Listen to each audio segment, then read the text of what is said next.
গতিকে আজি আমি ষ্টাৰ্ট কৰিম নিৰ্দেশনাৰ পৰিসৰ।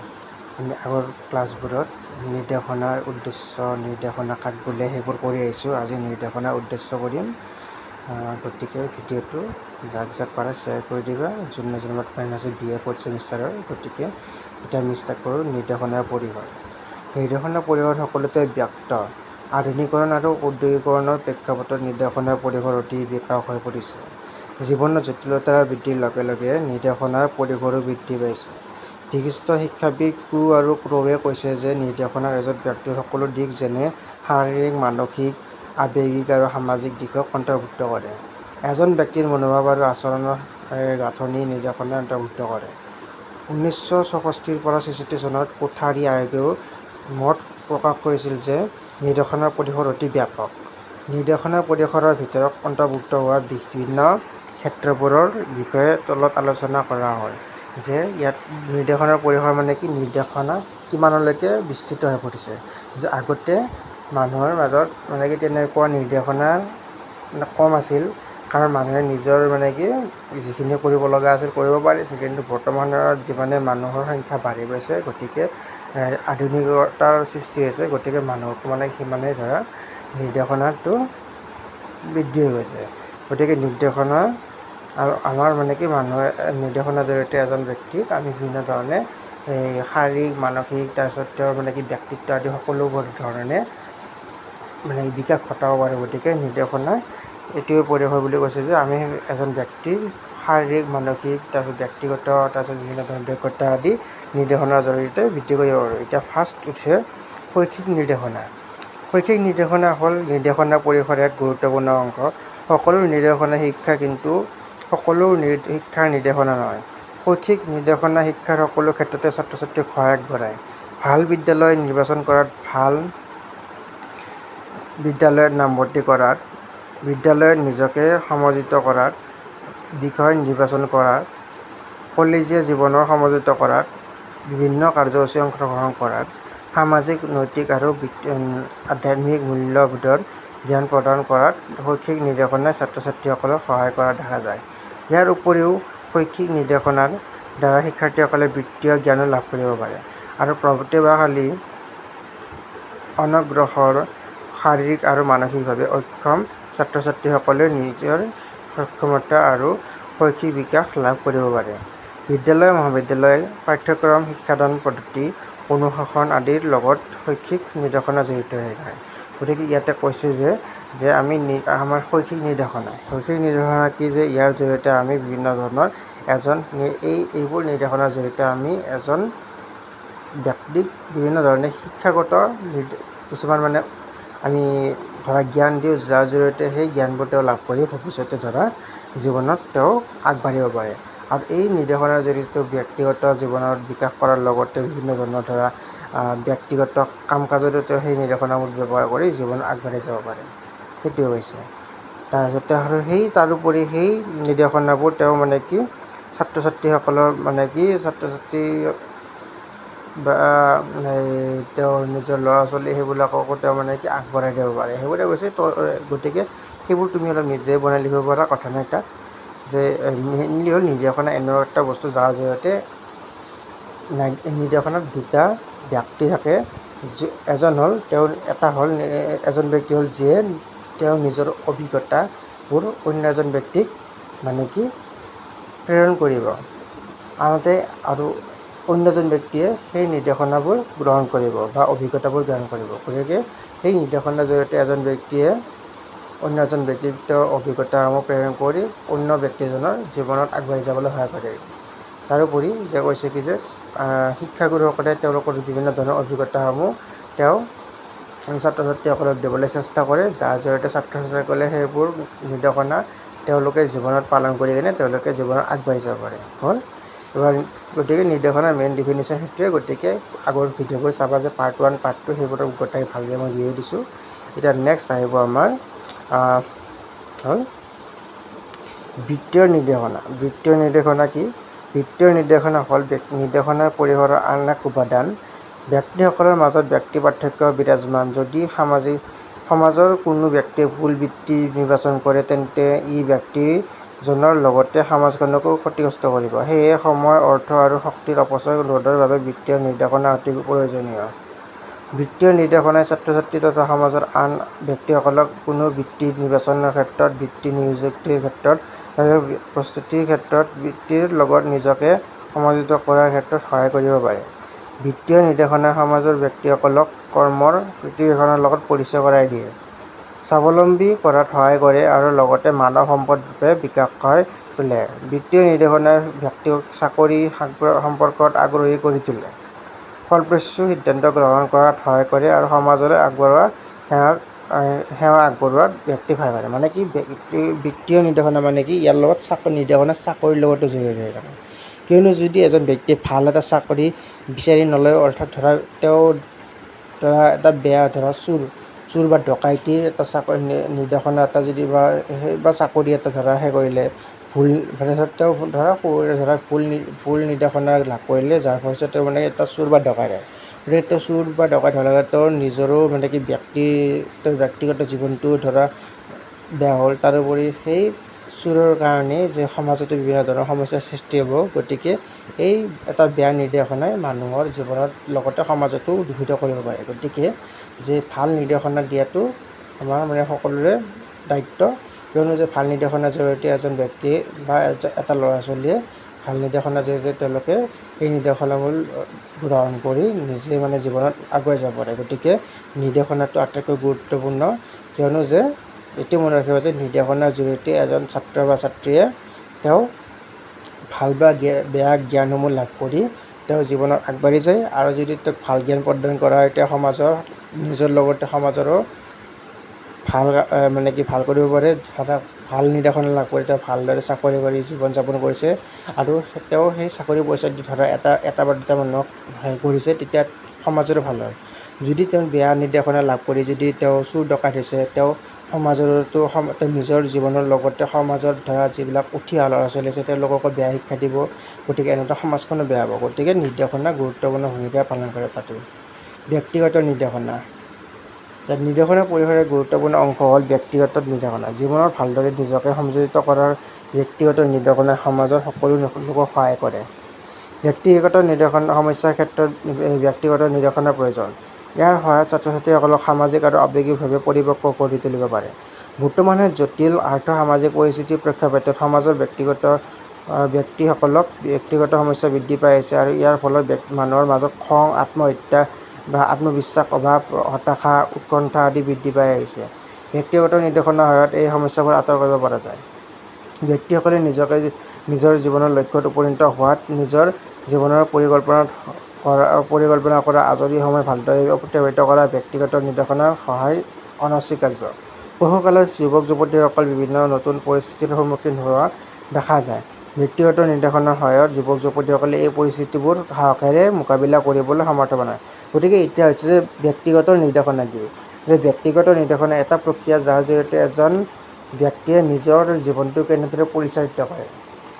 মেইনলি যে তেওঁ কেনেদৰে নিজৰ জীৱনটোত কি কি কাম কৰিলে ভাল হয়, তেওঁ কি কৰিলে তেওঁৰ নিজৰ জীৱনটো ভালদৰে পৰিচালিত হ'ব পাৰে, সেইটোৱে আছিল ব্যক্তিগত নিৰ্দেশনাৰ অন্তৰ্গত। ব্যক্তিগত নিৰ্দেশনাৰ জৰিয়তে এজন ব্যক্তিয়ে তেওঁৰ নিজৰ খং, তাৰপিছত আত্মবিশ্বাসৰ অভাৱ, তাৰপিছত হতাশা, উৎকণ্ঠা আদি তেওঁ সকলোবোৰ কণ্ট্ৰল কৰিব পাৰে। উদাহৰণস্বৰূপে যদি এজন ছাত্ৰ বা ছাত্ৰীক সৰুৰ পৰা ভাল সংস্কাৰ দিয়া হোৱা নাই বা তেওঁক ভালদৰে শিক্ষা দিয়া হোৱা নাই, তাৰোপৰি তেওঁক খং চং কৰিলে কোনো ৰখোৱা যে কোনোৱে ৰখোৱা নাই বা যি কৰিছে তেনেদৰে থাকিলে তেওঁ ডাঙৰ হ'লে সেই খংটোৱে যদি যায়, তেতিয়াহ'লে সেই খংটো যদি ডাঙৰ হ'লেও থাকি যায়। যদি কোনোবা এজন ব্যক্তিয়ে কিবা এটা মনত দুখ দিয়া কথা ক'লে, সেই খংটো উঠি গ'লে তেওঁ সেই ব্যক্তিজনক হত্যা কৰিব পাৰে। গতিকে এনেদৰে সমাজখনো বেয়া হ'ব। গতিকে যে ব্যক্তিগত নিৰ্দেশনাৰ এইকাৰণে প্ৰয়োজন যে এজন ব্যক্তিয়ে নিজৰ খং, হতাশাবোৰ নিজৰ কণ্ট্ৰল কৰে। আৰু বহুতো দেখা যায় যে মানুহবিলাকে নিজৰ হতাশাৰ কাৰণে বহুতো বেয়া পথ বাছি লয়। গতিকে সেই হতাশাটো নিৰ্দেশনাৰ জৰিয়তে আমি সেই হতাশাবোৰ আঁতৰ কৰিব পাৰোঁ আমাৰ মনৰ পৰা। গতিকে ব্যক্তিগত নিৰ্দেশনা এইবাৰে প্ৰয়োজন যে আমি নিজৰ যিবিলাক মনত হতাশা, খং, অভিমান যিবিলাক আছে সেইবিলাক আমি কণ্ট্ৰল কৰিব পাৰোঁ ব্যক্তিগত নিৰ্দেশনাৰ জৰিয়তে। হ'ল এবাৰ নেক্সট হ'ল 4 নম্বৰ পইণ্ট সামাজিক নিৰ্দেশনা। সামাজিক জীৱনস্বৰূপে মানুহ সমাজত মিলা প্ৰীতিৰে বসবাস কৰিব লাগে। কিন্তু বাস্তৱত দেখিবলৈ পোৱা যায় যে সমাজত ব্যক্তিসকলে বিশেষকৈ ছাত্ৰ ছাত্ৰীসকলে সমাযোজন কৰাত বিভিন্ন সমস্যাৰ সন্মুখীন হোৱা দেখা যায়। সামাজিক নিৰ্দেশনাই ছাত্ৰ ছাত্ৰীসকলক সমাজত সুস্থভাৱে জীয়াই থকাত সহায় কৰে। সামাজিক নিৰ্দেশনা হ'ল এক প্ৰকাৰৰ নিৰ্দেশনা যাৰ সহায়ত ছাত্ৰ ছাত্ৰীসকলে সমাজত বৰঙণি আগবঢ়োৱা ব্যক্তিস্বৰূপে নেতৃত্ব প্ৰশিক্ষণেৰে দলীয়ভাৱে কৰ্ম কৰাৰ বাবে সমাজৰ সমস্যাবোৰৰ অনুধাৱন কৰাৰ বাবে নিজকে প্ৰস্তুত তুলিব পাৰে। সামাজিক নিৰ্দেশনাৰ প্ৰধান উদ্দেশ্য হ'ল ছাত্ৰ ছাত্ৰীসকলক সুনাগৰিক গঢ়ি তোলা, সামাজিক জীৱনৰ প্ৰতি সদৰ্থক মনোভাৱ গঢ়ি তোলা, সুস্থ সামাজিক মূল্যবোধ ছাত্ৰ ছাত্ৰীৰ মাজত বিকশাই তোলা আৰু ছাত্ৰ ছাত্ৰীসকলক নেতৃত্ব প্ৰশিক্ষণ প্ৰদান কৰা ইত্যাদি। সামাজিক নিৰ্দেশনাৰ সহায়ত ছাত্ৰ ছাত্ৰীসকলে নিজকে সমাজৰ এজন সভ্য সদস্যৰূপে গঢ়ি তুলিব পাৰে। গতিকে সামাজিক নিৰ্দেশনা কি হৈছে? সামাজিক নিৰ্দেশনা এটা প্ৰক্ৰিয়া যাৰ জৰিয়তে ছাত্ৰ ছাত্ৰীসকলক কেনেদৰে সমাজত ভালদৰে মিলা প্ৰীতি কৰি অন্য ব্যক্তিৰ লগত চলিব লাগে সেইবোৰৰ বিষয়ে তেওঁলোকক শিক্ষা দিয়া হয়। তাৰোপৰি কেনেদৰে জীৱনটো ভালদৰে চলি যাব পাৰে তেওঁলোকে তাৰ ওপৰত শিক্ষা দিয়া হয়। আৰু এনেবোৰ শিক্ষাৰ জৰিয়তে ছাত্ৰ ছাত্ৰীসকলে নিজৰ জীৱনটো ভালদৰে পৰিচালিত কৰিব পাৰে, এজন সমাজৰ ভাল নাগৰিক হিচাপে পৰিচালিত কৰিব পাৰে নিজকে। সেইবোৰৰ যিবিলাক শিক্ষা দিয়া হয় সেইটো হৈছে সামাজিক নিৰ্দেশনা। হ'ল স্বাস্থ্য সম্বন্ধীয় নিৰ্দেশনা। যে স্বাস্থ্যৰ লগত কিবোৰ নিৰ্দেশনা আছে এইবোৰ চাওঁ এতিয়া। স্বাস্থ্য সম্বন্ধীয় নিৰ্দেশনা ছাত্ৰ ছাত্ৰীসকলৰ সুস্বাস্থ্যৰ লগত জড়িত। পাঠ্যক্ৰমিক আৰু সহ-পাঠ্যক্ৰমিক কাৰ্যসূচীত সক্ৰিয়ভাৱে অংশগ্ৰহণৰ ক্ষেত্ৰত সুস্বাস্থ্য অত্যন্ত প্ৰয়োজনীয়। নিৰ্দেশনা এই অংশ শিশুৰ সুস্বাস্থ্যৰ বাবে প্ৰয়োজনীয় পদক্ষেপ, সুস্থ দৈহিক আৰু মানসিক স্বাস্থ্য ৰক্ষা কৰা আদি দিশৰ লগত জড়িত। এইটো কোৱা হয় যে সুস্থ দেহতে সুস্থ মন গঢ়ি তুলিব পাৰে। গতিকে ছাত্ৰ ছাত্ৰীৰ দেহৰ মন দুয়োটাই সুস্থ হৈ থকাটো প্ৰয়োজনীয়। স্বাস্থ্য সম্বন্ধীয় নিৰ্দেশনাৰ প্ৰধান লক্ষ্যবোৰ হ'ল সুস্বাস্থ্যৰ প্ৰয়োজনীয়তা সম্বন্ধে ছাত্ৰ ছাত্ৰীক জ্ঞাত কৰোৱা, যৌন শিক্ষা প্ৰদানৰ বাবে সহায় কৰা, দৈহিক পৰিপক্ক কাৰ্যসূচী অনুসৰণ কৰা, মানসিক স্বাস্থ্য অটুট ৰাখিবৰ বাবে ছাত্ৰ ছাত্ৰীক সহায় কৰা ইত্যাদি। গতিকে ইয়াতে কি কৈছে যে স্বাস্থ্য সম্বন্ধীয় নিৰ্দেশনা যে এজন ব্যক্তি বা এজন ল'ৰা ছোৱালী, সৰু ল'ৰা ছোৱালীবিলাক তেওঁলোকক বিভিন্ন ধৰণৰ তাক কেনেকৈ ব্যৱহাৰ কৰিব লাগে, কেনেদৰে নাগৰিক কেনেদৰে জীৱন আগুৱাই যাব লাগে সেইবোৰৰ নিৰ্দেশনাৰ ওপৰত তেওঁলোকৰ স্বাস্থ্য সম্বন্ধীয় আমি নিৰ্দেশনাবোৰো পালন কৰিব লাগে। কিয়নো যে তেওঁলোকক যেতিয়া আমি স্বাস্থ্য সম্বন্ধীয় বিভিন্ন ধৰণৰ নিৰ্দেশনাবোৰ দিম, অৰ্থাৎ কেনেদৰে তেওঁলোকে থাকিব লাগে বা কিবোৰ কাম কৰিলে তেওঁলোকৰ স্বাস্থ্য ভালে থাকে, কিবোৰ যে কামবোৰ তেওঁলোকৰ তেওঁলোকৰ কাৰণে ভাল, কিবোৰ কাম তেওঁলোকৰ কাৰণে বেয়া, আৰু সকলোবোৰ বস্তুৱে স্বাস্থ্য সম্বন্ধীয় নিৰ্দেশনাৰ অন্তৰ্গত। কাম বুলি ক'লে যে সুস্বাস্থ্য প্ৰয়োজনীয়তা ছাত্ৰ ছাত্ৰীক জ্ঞাত কৰোৱা, যৌন শিক্ষা প্ৰদান, তাৰপিছত দৈহিক পৰিপক্ক আদি সকলোবোৰ যে কেনেকুৱা ধৰণৰ তেওঁলোকে কামবোৰ কৰিলে বা কি কাম কৰিলে তেওঁলোকৰ স্বাস্থ্যটো ভালে থাকে সেইবোৰলৈ যিবিলাক নিৰ্দেশনা দিয়া হয় এইটো হৈছে স্বাস্থ্য সম্বন্ধীয় নিৰ্দেশনা। হ'ব, এইকেইটাই হ'ব। 5টা পইণ্ট লাগে, 5টা পইণ্ট কৰিলে হ'ব, বেছি নালাগে। বা নেক্সট হ'ব, চাই লওঁ নিৰ্দেশনাৰ প্ৰয়োজনীয়তা আৰু গুৰুত্ব। যে এতিয়া নিৰ্দেশনা কিহৰ কাৰণে আমাৰ দৰকাৰী সেইটো পঢ়িম। নিৰ্দেশনাৰ প্ৰয়োজনীয়তা বিশ্বজনীন। প্ৰত্যেক ব্যক্তিকে জীৱনৰ কোনো এক সময়ত আনৰ সহায়ৰ প্ৰয়োজন হয়। এনে ব্যক্তি সমাজৰ খুব কমেই আছে যাক আনৰ সহায়ৰ প্ৰয়োজন নহয়। জনছৰ মতে প্ৰত্যেক ব্যক্তিকে জীৱনৰ কোনো সময়ত আনৰ সহায়ৰ প্ৰয়োজন। কোনো ব্যক্তিক গোটেই জীৱনটোতে আনৰ সহায়ৰ প্ৰয়োজন হয় আৰু আন কোনো ব্যক্তিক কোনো এক বিশেষ সময়তে আনৰ সহায়ৰ প্ৰয়োজন হয়। বৰ্তমান সময়ত দ্ৰুত প্ৰযুক্তিবিদ্যা বিকাশ, সামাজিক পৰিৱৰ্তন, গোলকীয়কৰণ আৰু উচ্চ আকাংক্ষা আদিৰ প্ৰেক্ষাপটত নিৰ্দেশনাৰ প্ৰয়োজনীয়তা বৃদ্ধি পাইছে। জীৱনৰ বিভিন্ন প্ৰয়োজনবোৰ পূৰণ কৰিবৰ বাবে নিৰ্দেশনাটো প্ৰয়োজনীয়। নিৰ্দেশনাৰ প্ৰয়োজনীয়তা আৰু গুৰুত্বক আমি 4টা ভাগৰে আলোচনা কৰিব পাৰোঁ। যেনে শৈক্ষিক প্ৰয়োজনীয়তা, তাৰপিছত এডুকেশ্যনেল নিডছ। শৈক্ষিক দৃষ্টিভংগী বিবেচনা কৰিলে তলত উল্লেখ কৰা কাৰণবোৰ আমি নিৰ্দেশনা অতি প্ৰয়োজনীয়। এতিয়া কৈছে কি নিৰ্দেশনা কিহৰ কাৰণে প্ৰয়োজন বা গুৰুত্ব। যে আমি সৰু ল'ৰা ছোৱালী হওক বা ডাঙৰেই হওক, আমি সকলো আমাৰ জীৱনত প্ৰত্যেককে নিৰ্দেশনাৰ প্ৰয়োজন। কিয় যে আমি সকলোবোৰ কাম আমি নিজে নাজানো, গতিকে সেই কামবোৰ জনাৰ কাৰণে আমাৰ অন্য কোনো এজন ব্যক্তিৰ পৰা সহায় লওঁ। আমি যিকোনো ধৰা জ্ঞান আমি অন্য ব্যক্তিৰ পৰা লাভ কৰা মানে হৈছে সেইটো হৈছে নিৰ্দেশনা।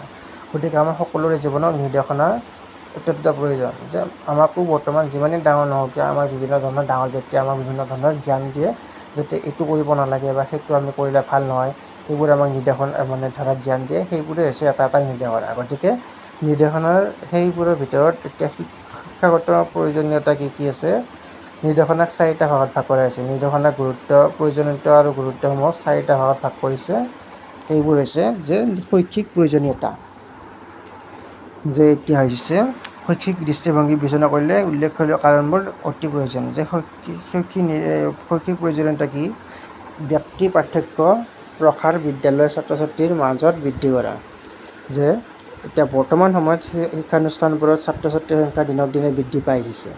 সমাজৰ সকলো শ্ৰেণীৰ ছাত্ৰ ছাত্ৰীয়ে বিদ্যালয়ত ভিৰ কৰিছে। ইয়াৰ ফলত ব্যক্তি পাৰ্থক্য বিবেচনা কৰাটো শিক্ষকসকলৰ বাবে এক প্ৰত্যাহ্বানস্বৰূপ হৈ পৰিছে।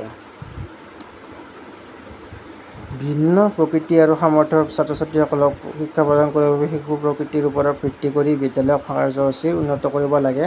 বিদ্যালয়ৰ নিৰ্দেশনা সেৱাৰ জৰিয়তে এই কাৰ্য সম্ভৱ কৰিব পৰা যায়। গতিকে কৈছে কি যে সকলো ইয়াতে বৰ্তমান সময়ত যিমানে দিন গৈ আছে সিমানে কি বিদ্যালয়ৰ সংখ্যা বৃদ্ধি পাইছে, তাৰোপৰি ছাত্ৰ ছাত্ৰীৰ সংখ্যা বৃদ্ধি পাইছে। কিয়নো বৰ্তমান সময়ত আমি সকলোৱে জানো যে আমাৰ জীৱনত শিক্ষা গুৰুত্বপূৰ্ণ ভূমিকা পালন কৰে। গতিকে যে বহুতো ল'ৰা ছোৱালী ধৰা যিবিলাক সকলো সম্প্ৰদায়ৰ কি ল'ৰা ছোৱালীসমূহক একেলগে শিক্ষা দিয়ে, ছাত্ৰ ছাত্ৰীসকলক একেলগে এজন শিক্ষাগুৰুৱে শিক্ষা দিয়ে।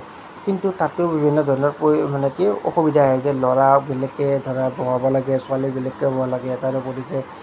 তাৰোপৰি কিছুমান শিক্ষা আছে, এইটো ধৰা তোমালোকে কি ইয়াৰ ভিতৰত দিব পাৰা, কিন্তু ডাইৰেক্টলি পইণ্ট হিচাপে নিদিবা। যে হিন্দু মুছলিমৰ কিছুমান কথা আহি পৰে, যে ধৰা কিছুমান শিক্ষা ধৰা আমাৰ কৃষ্ণৰ বিষয়ে, কৃষ্ণ যেনে শিশুলীলা আমাৰ ক্লাছ 9ত আছিল যে শিশুলীলা।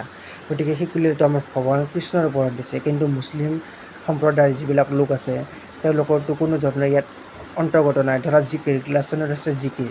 গতিকে কিহৰ কাৰণে এইবিলাক দিছে, যে আমাৰ ল'ৰা ছোৱালীবিলাকৰ মাজত যিবিলাক কি সম্প্ৰদায়ৰ লগত যিবিলাক পাৰ্থক্য আছে সেইবিলাক যাতে কমায়। সৰুতে ল'ৰা ছোৱালীৰ লগত তেনেকুৱাকৈ একো নাথাকে, কিন্তু ডাঙৰ হোৱাৰ লগে লগে তেওঁলোকৰ মনত কিছুমান কথা আহে। গতিকে আমাৰ ক্লাছ 9 বা ক্লাছ 10ত শিশুলীলা সেইবোৰ দিছে। এইবিলাক প্ৰথমতে আমাৰ ভগৱানৰ কথা দিছে, তাৰপিছত হৈছে জিকিৰ হৈছে মুছলিমসকলৰ তেওঁলোকৰ কিছুমান তাৰ ওপৰত ভিত্তি কৰি এটা পাঠ্যক্ৰম দিছে। কিয়নো যে সকলোৱে যাতে তেওঁলোকৰ ধৰ্মৰ কথা তেওঁৰ কিতাপত পঢ়িব পায়, তেতিয়াহে তেওঁলোকে ধৰা শিক্ষাত উন্নত কৰিব পাৰে। গতিকে সেইবোৰে হৈছে যে এনেদৰে শিক্ষাসমূহৰ প্ৰয়োজনীয়তা সমাজত বৃদ্ধি কৰিছে। এবাৰ 2 নম্বৰ পইণ্টটো হৈছে যে শিক্ষাৰ গুণগত উৎকৰ্ষ সাধনৰ আহিলা হ'ল নিৰ্দেশনা। যে ছাত্ৰ ছাত্ৰীৰ দ্ৰুত সংখ্যা বৃদ্ধিৰ ফলত শিক্ষানুষ্ঠানৰ গুণগত মানদণ্ড বৰ্তমান সময়ছোৱাত অৱনমিত দেখিবলৈ পোৱা যায়। ছাত্ৰ আৰু শিক্ষকৰ অনুপাত ভাৰসাম্যহীনতা, শিক্ষা আহৰণৰ সা সঁজুলিৰ অপৰ্যাপ্ততা আদিয়ে এই ক্ষেত্ৰত প্ৰভাৱ পেলোৱা দেখিবলৈ পোৱা যায়। বিদ্যালয়ত নিৰ্দেশনা সেৱা ফলপ্ৰসূভাৱে প্ৰয়োগ কৰিলে গুণগত উৎকৰ্ষ সাধন কৰিব পাৰি বুলি শিক্ষাবিদসকলে মত পোষণ কৰিছে। সেয়েহে বিদ্যালয়ৰ উৎকৰ্ষ সাধনৰ বাবে নিৰ্দেশনাৰ প্ৰয়োজন।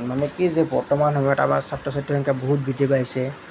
প্ৰাইভেট বিভিন্ন ধৰণৰ প্ৰাইভেট স্কুল হৈছে, তাৰপিছত গভৰ্ণমেণ্টৰো বহুতো স্কুল ধৰা বন্ধ কৰি দিয়াৰ ফলস্বৰূপে যিবিলাক চৰকাৰী স্কুল আছে তাতো কি ছাত্ৰ ছাত্ৰীৰ সংখ্যা বৃদ্ধি পাইছে। কিন্তু ছাত্ৰ ছাত্ৰীৰ সংখ্যা বৃদ্ধি পাইছে কিন্তু শিক্ষকৰ সংখ্যা সিমানো এটা বৃদ্ধি পোৱা নাই। ধৰা এটা উদাহৰণ দিওঁ, যে এটা ক্লাছত ধৰা ক্লাছ 4তে 40টা ষ্টুডেণ্ট আছে, কিন্তু সেই 40টা ষ্টুডেণ্টক এজন শিক্ষকে এটা সময়ত অকলে ক্লাছ কৰিব লাগিব। গতিকে সেই সময়ত শিক্ষকজনৰো কিছুমান কি অসুবিধাৰ সৃষ্টি হয়। তাৰোপৰি যে বৰ্তমান সময়ত আমাৰ কি যিবিলাক ধৰা জীৱনত ছাত্ৰ ছাত্ৰীসকলে বৰ্তমান আমাক যিবিলাক শিক্ষাৰ প্ৰয়োজন, সেই শিক্ষাবোৰ কিন্তু আমাক পাঠ্যগত যিবিলাক ক্লাছ 4, 5ত পাঠ্যক্ৰমত আছে সেইবিলাক আমাৰ জীৱনলৈ কোনো ধৰণৰ ৰিলেট নাই। গতিকে আমাৰ ছাত্ৰ ছাত্ৰীসকলক কিবোৰ কি শিক্ষা দিলে যে তেওঁলোকে জীৱনত আগবাঢ়ি যাব পাৰে বা জীৱনত ধৰা কাম আহে, সেইবোৰ কি অন্তৰ্ভুক্ত কৰা নাই। গতিকে সেইবোৰ কি আমি কি ভালদৰে চোৱা চিতা কৰি ধৰা সেই পাঠ্যক্ৰমসমূহ সলনি কৰাৰ বৰ্তমান প্ৰয়োজন হৈ পৰিছে। আৰু ছাত্ৰ ছাত্ৰীসকলক এনেদৰে শিক্ষা দিব লাগে যাতে তেওঁলোকে ধৰা সেই শিক্ষাবোৰ ব্যক্তিগত জীৱনতো কি প্ৰয়োগ কৰি কিনে জীৱনত আগবাঢ়ি যাব পাৰে। সেইটোৱে জ্ঞানৰ বিস্ফোৰণ বা বিদ্যালয়ত আগবঢ়োৱা বিভিন্ন বিষয়ৰ বৃদ্ধিকৰণ। বৰ্তমান সময়ছোৱাক জ্ঞানৰ বিস্ফোৰণ সময় বুলি কোৱা হয়। জ্ঞানৰ পৰিসৰ বৃদ্ধিৰ ফলস্বৰূপে অধ্যয়নৰ বিষয়ৰ সংখ্যাও বৃদ্ধি পাই আহিছে। কিন্তু ছাত্ৰ ছাত্ৰীৰ বাবে এইটো সম্ভৱ নহয় যে সিহঁতে সকলো বিষয় অধ্যয়ন কৰিব। গতিকে বহুতো বিষয়ৰ মাজৰ পৰা নিজৰ পচন্দৰ বিষয় বাছনি কৰাৰ ক্ষেত্ৰত ছাত্ৰ ছাত্ৰীসকলৰ সমস্যাৰ সন্মুখীন হোৱা দেখিবলৈ পোৱা যায়। সেয়েহে শিক্ষানুষ্ঠানবোৰৰ বৰ্তমান সময়ত নিৰ্দেশনা সেৱা বা বাধ্যতা সেৱা প্ৰদান কৰাটো বাধ্যতামূলক হৈ পৰিছে, যাৰ সহায়ত ছাত্ৰ ছাত্ৰীসকলে নিজ পচন্দৰ বিষয়ে বাছনি কৰিব পাৰিব। গতিকে এতিয়া কথা আহি পৰিছে যে ছাত্ৰ ছাত্ৰীসকলৰ সকলোৰে পচন্দ বেলেগ বেলেগ হয়। গতিকে ছাত্ৰ ছাত্ৰীসকলে সৰুতে ধৰা ক্লাছ 10লৈকে সকলোকে একে ছাবজেক্টে বুজোৱা হয়। কিন্তু যেতিয়া তেওঁলোকে 11, 12 বা ডিগ্ৰী পঢ়ে তেতিয়া তেওঁলোকৰ ছাবজেক্টবোৰ ভাগ হৈ যায়। অৰ্থাৎ ধৰা আৰ্টছ, ছায়েন্স, কমাৰ্চ তেনেকুৱাকৈ ভাগ হৈ যায়। গতিকে ছাত্ৰ ছাত্ৰীসকলে ধৰা যদি বিজনেছ লাইনত যাব খোজে কমাৰ্চ লয়, আৰ্টছ বা শিক্ষকতাৰ লাইনত যদি যাব খোজে আৰ্টছ লয়। তাৰপিছত যদি তেওঁলোকে ধৰা ডক্টৰ বা ইঞ্জিনিয়াৰিং তেনেকুৱাকৈ কৰিব খোজে তেওঁলোকে ধৰা ছায়েন্স ফালে যায়।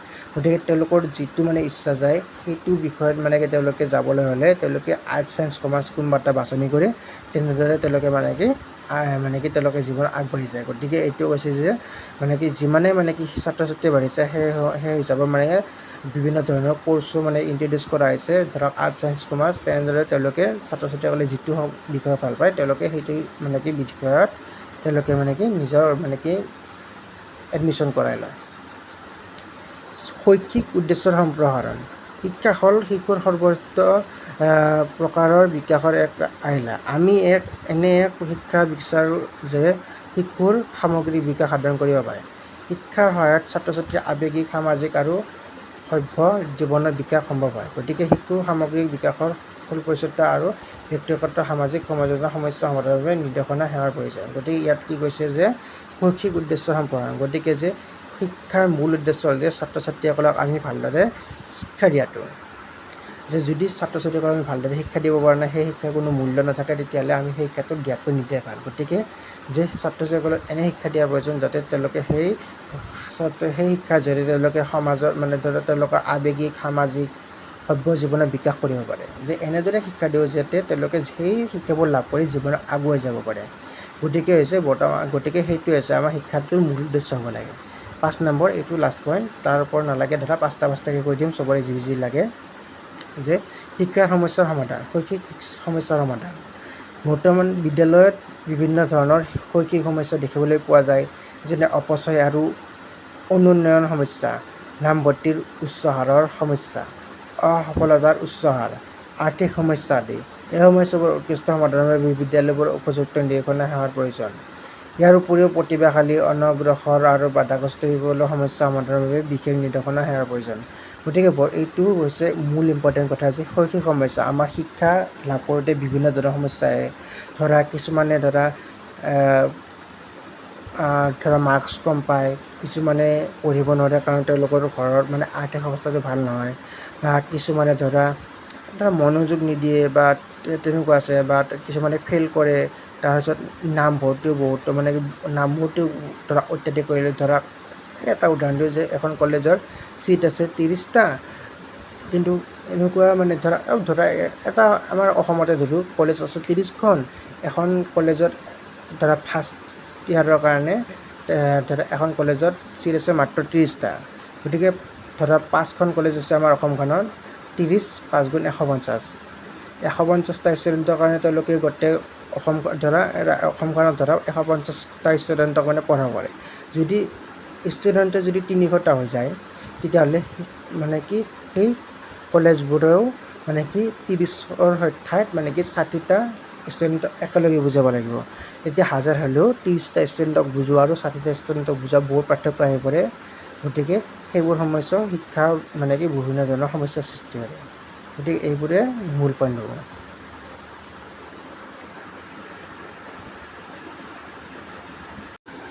এইবাৰ আহিল যে বিত্তীয় প্ৰয়োজনীয়তা, ভকেশ্যনেল নেডছ। বিত্তীয় দিশটো ছাত্ৰ ছাত্ৰীসকলৰ তথা সমাজৰ আন সকলক নিৰ্দেশনাৰ প্ৰয়োজন হয়। কাৰণবোৰ হৈছে যে উপযুক্ত বৃত্তি নিৰ্বাচন। প্ৰত্যেক ছাত্ৰ ছাত্ৰীৰ দক্ষতা, সামৰ্থ্য আৰু আগ্ৰহ আদি ভিন ভিন হয়। এই ভিন্নতাৰ বাবে সিহঁতে বৃত্তি নিৰ্বাচন কৰোঁতে সাৱধান হোৱা উচিত। বহু সময়ত দেখা যায় যে ছাত্ৰ ছাত্ৰীয়ে কি বৃত্তিমূলক শিক্ষা আহৰণ কৰিব সেয়া অভিভাৱক বা মাক দেউতাকে নিৰ্ধাৰণ কৰে। ফলত সিহঁতে বৃত্তিৰ লগত ভালদৰে নিজকে সংযোজিত কৰাত অসুবিধাৰ সন্মুখীন হয়। গতিকে নিৰ্দেশনা সেৱাৰ জৰিয়তে উপযুক্ত বৃত্তি নিৰ্বাচন কৰা ছাত্ৰ-ছাত্ৰী তথা অভিভাৱকসকলক উৎসাহিত কৰিব লাগে। গতিকে ইয়াত হৈছে বৃত্তি, মানে ধৰা ক্লাছ ধৰা এতিয়া এজন ল'ৰাই বা ছোৱালীয়ে যে ক্লাছ 10 পাছ কৰিলে, তেওঁ ধৰা বাণিজ্য বা ডক্টৰী পঢ়িব ইচ্ছা আছে, কিন্তু তেওঁ ঘৰৰ পৰা তেওঁক এই যে আৰ্টছ দিব বিচাৰি আছে, তেতিয়াহ'লে তেওঁ ঘৰৰ পৰা আৰ্টছত এডমিশ্যন কৰিলে, তেতিয়াহ'লে তেওঁ সেই তেওঁৰ মাক দেউতাকে সেই ছাত্ৰজনৰ যিটো মানে কি তেওঁৰ ইচ্ছা আছে, সেই ইচ্ছাটোৰ বিৰুদ্ধে অন্য এটা ষ্ট্ৰীমৰ নাম লগাই দিয়াৰ ফলস্বৰূপে তেওঁৰ মানে সকলোবোৰ লক্ষ্যে চেঞ্জ হৈ যায়। গতিকে তেওঁ সেই ছাত্ৰজনে নিজৰ ইচ্ছাৰ বিৰুদ্ধে গৈ কিনে তেওঁ অন্য বৃত্তিৰ লগত জড়িত হ'ব লগা হয়। তেনেদৰে তেওঁৰ জীৱনতো বিভিন্ন ধৰণৰ সমস্যা আহি পৰে, বা তেওঁৰ সেই জীৱনত ভালদৰে কাম কৰিব নোৱাৰে। গতিকে যে এজন ছাত্ৰ ছাত্ৰী কোনবোৰ তেওঁলোকে বৃত্তি বা কোনবোৰ কোনটো ষ্ট্ৰীমত গ'লে ভাল হয়, তেওঁলোকক শিক্ষা প্ৰদান কৰিব লাগে, যাতে সেই শিক্ষাৰ জৰিয়তে তেওঁলোকে আগবাঢ়ি গৈ তেওঁলোকৰ ইচ্ছা অনুসৰি যিকোনো তেওঁলোকে ষ্ট্ৰীম লৈ কেনে যিটো ভাল পায় তেনেদৰে তেওঁলোকে আগবাঢ়ি যাব পাৰে। তাৰপিছত হৈছে শিক্ষা বৃত্তিমুখীকৰণ আৰু নিৰ্দেশনা। শিক্ষাৰ এক প্ৰধান লক্ষ্য হ'ল বৃত্তিমুখী দক্ষতাৰ বিকাশ সাধন কৰা। 1952 পৰা 53 চনত মাধ্যমিক শিক্ষা আয়োগে বিষয়সমূহৰ উপৰি এটা বৃত্তিমূলক বিষয় ছাত্ৰ-ছাত্ৰীসকলে অধ্যয়ন কৰাটো প্ৰয়োজনীয় বুলি মত পোষণ কৰিছিল, যাৰ সহায়ত বৃহৎ সংখ্যক ছাত্ৰ-ছাত্ৰীয়ে কৃষি, প্ৰযুক্তিবিদ্যা, বাণিজ্য, আন এক ব্যৱহাৰিক বিষয়ৰ জ্ঞান লাভ কৰি হেনো কোনো বৃত্তিৰ বাবে নিজকে সমৰ্থন কৰি তুলিব পাৰে। এই ক্ষেত্ৰত ছাত্ৰ-ছাত্ৰীক নিৰ্দেশনা পঢ়াটো অতি প্ৰয়োজন। যে নেক্সটটো হৈছে যে শিক্ষাৰ বৃত্তিমুখীকৰণ আৰু নিৰ্দেশনা। যে যেতিয়া যে লাহে লাহে বুজি উঠিছিল যে ছাত্ৰ-ছাত্ৰীসকলক নিজৰ নিজে যিবিলাক ইচ্ছা কৰে সেইবোৰৰ বৃত্তিৰ লগত জড়িত তেওঁলোকক শিক্ষা প্ৰদান কৰিব লাগে, তেতিয়া ছাত্ৰ-ছাত্ৰীসকলক এনেদৰে ব্যৱস্থা কৰি দিয়া হ'ল যে তেওঁলোকে যিটো বিষয় ভাল পায় তেওঁলোকৰ সকলোবোৰ বৃত্তীয় যিবিলাক আছে সেইবোৰ লগত জড়িত কৰি কিনে তেওঁলোকক বিভিন্ন ধৰণৰ শিক্ষা প্ৰদান কৰা হ'ল, যাৰ জৰিয়তে ছাত্ৰ-ছাত্ৰীসকলে তেওঁলোকৰ যিটো বিষয়ত ইণ্টাৰেষ্ট আছে সেইটো বিষয়তে তেওঁলোকে পঢ়িব পৰা হ'ল। তাৰপিছত নেক্সট আছে 6 নম্বৰ পইণ্টটো কৈ দিছোঁ মই, বেছি নালাগে, 3টা বা 4টা কৰিলে হৈ যাব। শিক্ষিত নিবনুৱা হ্ৰাসকৰণ। নিবনুৱা সমস্যা সমাধান কৰাত নিৰ্দেশনা সহায় কৰে। উপযুক্ত জ্ঞানৰ অভাৱত বহুতো ছাত্ৰ-ছাত্ৰীয়ে উপযুক্ত বৃত্তি নিৰ্বাচন কৰাত সমৰ্থবান নহয়, ফলত শিক্ষাগত অৰ্হতাৰ তুলনাত বহুতো ব্যক্তিয়ে উপযুক্ত বৃত্তি লাভ কৰিবলৈ সক্ষম নহয়। এই সমস্যা সমাজৰ পৰা আঁতৰোৱাৰ ক্ষেত্ৰত নিৰ্দেশনাই গুৰুত্বপূৰ্ণ ভূমিকা পালন কৰিছে। গতিকে ইয়াতে কৈছে কি যে নিবনুৱা যিবোৰে পঢ়ি শুনিও কাম নাপায় বা তেওঁলোকে কাম নাপায়। গতিকে যে নিবনুৱা কিহৰ কাৰণে হয়, যেতিয়া এজন ছাত্ৰ বা ছাত্ৰীয়ে তেওঁ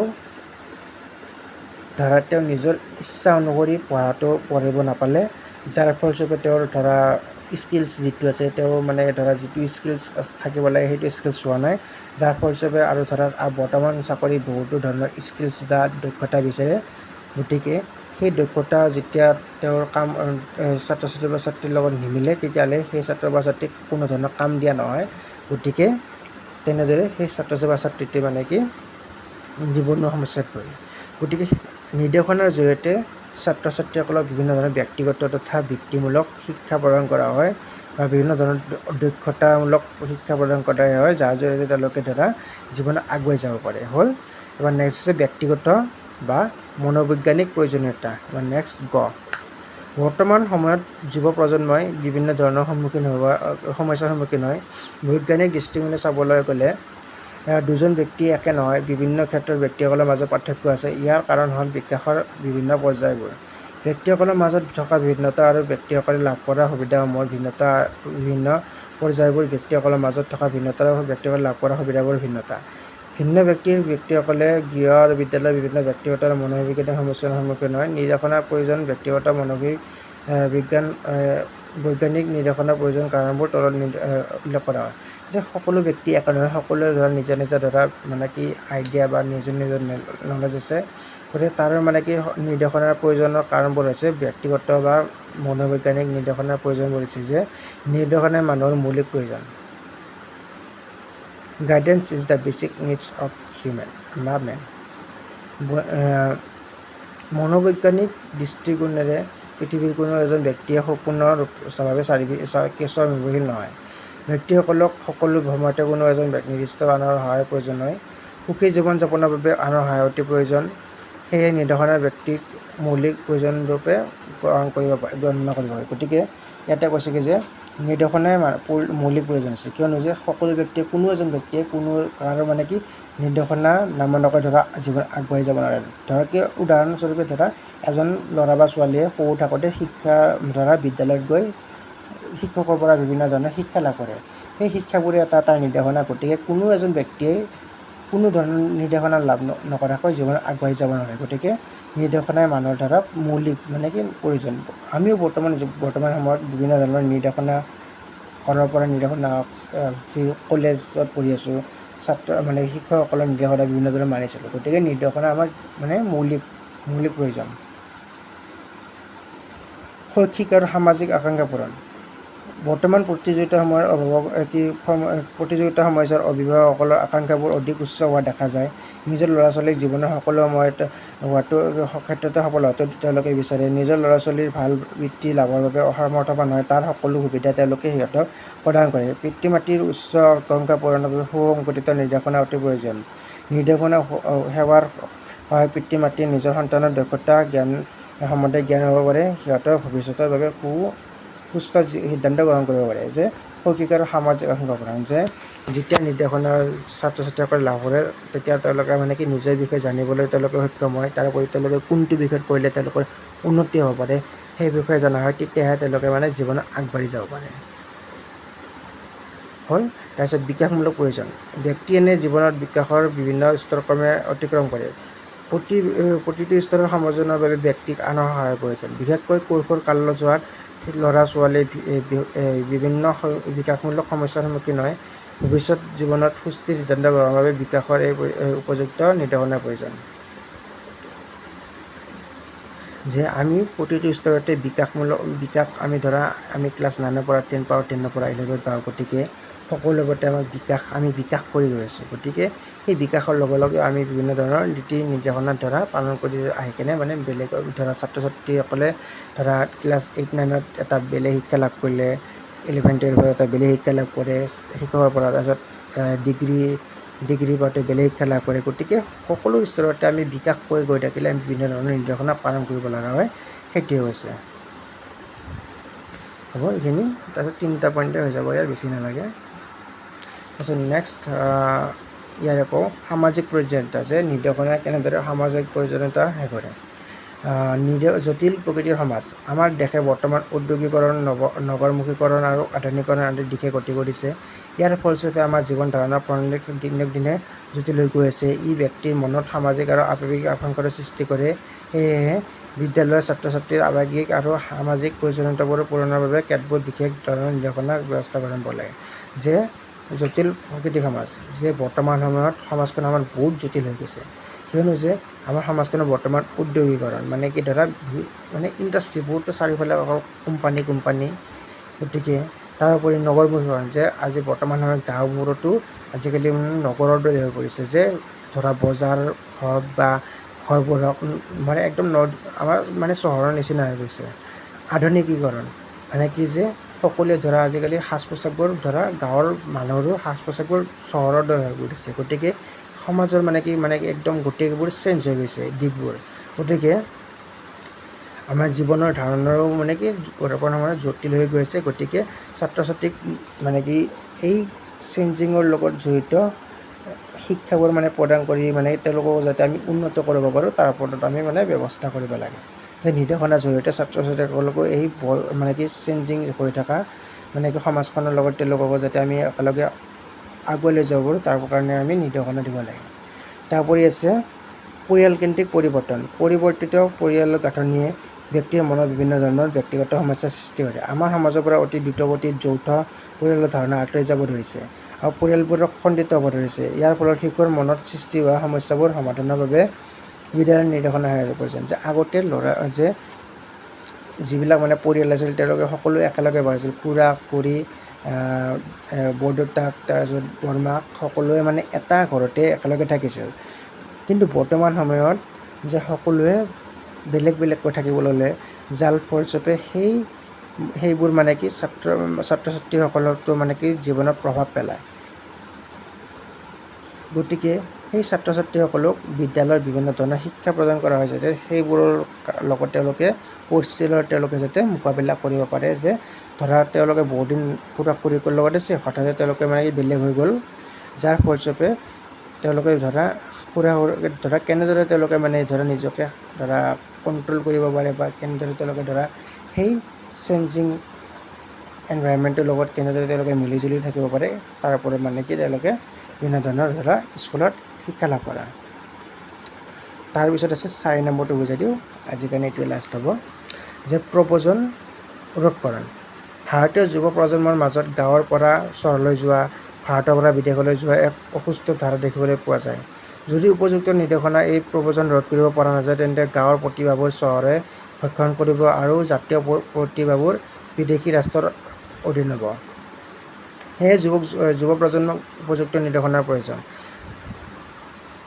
যে প্ৰব্ৰজন ৰোধকৰণ, যে প্ৰব্ৰজন মানে কি এটা ঠাইৰ পৰা আন এঠাইলৈ। গতিকে বহুতো গাঁৱৰ মানুহে বৰ্তমান চহৰত আহিব খুজিছে, কিয়নো যে গাঁৱত কিছুমান ফেচিলিটি নাপায়, যিটো মানে চহৰত পায়। বহুতো লোক আছে যিয়ে গাঁৱত কৰ্মসংস্থাপন নাপায় কাৰণে চহৰলৈ আহে।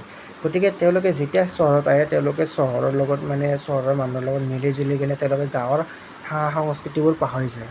গতিকে এইটো হ'ব নালাগে, কিয়নো যে ইয়াৰ লগে লগে যে গাঁৱৰ যিবিলাক নীতি নিয়ম আছে, সেইবোৰ চেঞ্জিং হৈ যায়, বা সেইবোৰৰ কি পৰিৱৰ্তন হৈ যায়। গতিকে সেইবোৰ আমি প্ৰব্ৰজনটো আমি যিমান নিৰ্দেশনাৰ জৰিয়তে কি আমি প্ৰব্ৰজনটো ৰোধ কৰিব লাগে। তাৰোপৰি যে বহুতো ব্যক্তিয়ে বা ল'ৰা ছোৱালীয়ে আজিকালি বিচাৰে যে বিদেশত যোৱাটো। যিমানেই বিদেশত যায়, আমাৰ কি সেই ভাৰতীয় সংস্কৃতিবোৰ কি বিদেশত গৈ কিনে সেইবোৰ কি চেঞ্জ হৈ যায় বা নোহোৱা যায়।